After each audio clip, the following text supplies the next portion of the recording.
नानक कहते हैं, स्तुति करने वाले उसकी स्तुति करते हैं, लेकिन उन्हें उसकी स्मृति नहीं मिली। साला ही एति सुरति न पाइया। कितनी ही स्तुति करते रहो और कहो कि तू महान है, लेकिन तुम स्तुति करके भी दूर ही बने रहोगे, फासला कायम रहेगा। वो भगवान होगा, तुम भक्त होगे। तुम बोलते रहोगे शब्द, और शब्दों से बीच की दूरी घटेगी नहीं, बढ़ेगी। तुम्हारी प्रार्थनाएं वक्तव्य नहीं, श्रवण बनना चाहिए। तुम सुनो, तुम बोलो मत। तुम चुप हो ताकि वो बोल सके, तुम चुप हो ताकि तुम उसे सुन सको, लेकिन तुम बोलते हो। तुम इतने जोर जोर से बोलते हो कि कबीर को कहना पड़ा कि क्या तुम्हारा खुदा बहरा हो गया कि तुम इतने जोर जोर से चिल्लाते हो? क्या उसके कान नहीं? तुम किसके लिए चिल्ला रहे हो? और जोर जोर चिल्लाने से क्या तुम्हारी आवाज जल्दी पहुंच जाएगी? स्तुति करने वाले उसकी स्तुति करते हैं, लेकिन उन्हें उसकी सुरति नहीं मिली। सुरति शब्द बड़ा कीमती है। यह नानक के जीवन साधना का सार शब्द है, और सभी संत सुरति में लीन हो जाते। सुरति शब्द आता है बुद्ध से, क्योंकि बुद्ध स्मृति शब्द का उपयोग करते हैं। उसका स्मरण, जिसको गुरजीएफ ने सेल्फ रिमेंबरिंग कहा है, आत्मस्मरण, जिसको कृष्णमूर्ति अवेयरनेस कहते हैं, एक जागरूक भाव, उसको नानक सुरति कहते हैं। सुरति बहुत बारीक शब्द है, और समझने के लिए थोड़े से परोक्ष में से उतरना जरूरी है।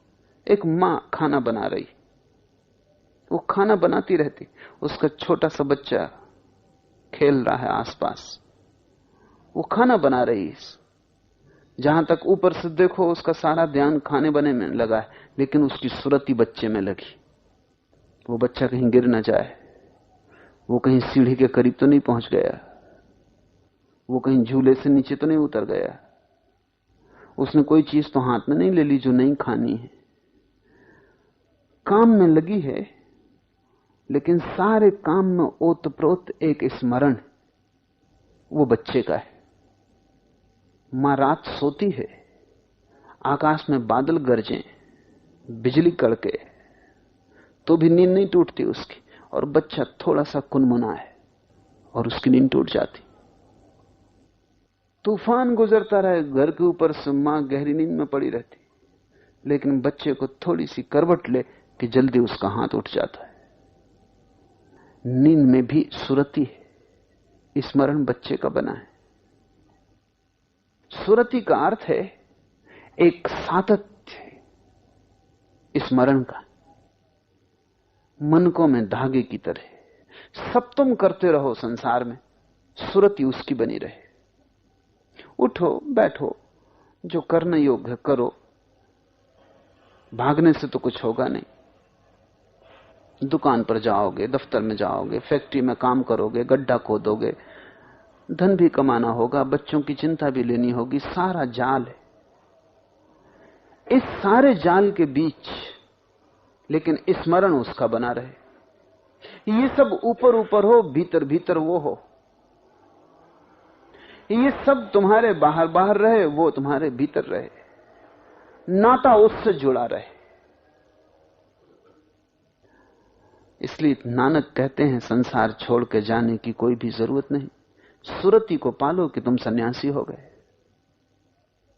सुरति संभल गई कि सब संभल गया, और तुम जंगल भी भाग जाओगे तो क्या फायदा है अगर सुरति संसार की बनी रही।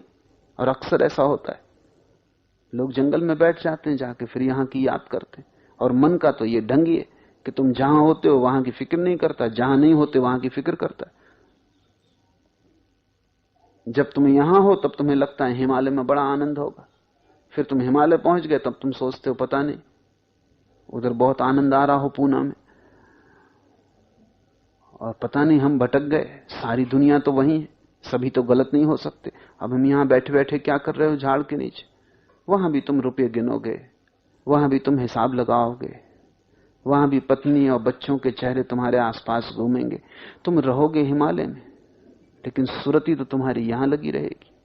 नानक कहते हैं रहो तुम कहीं भी, सुरती परमात्मा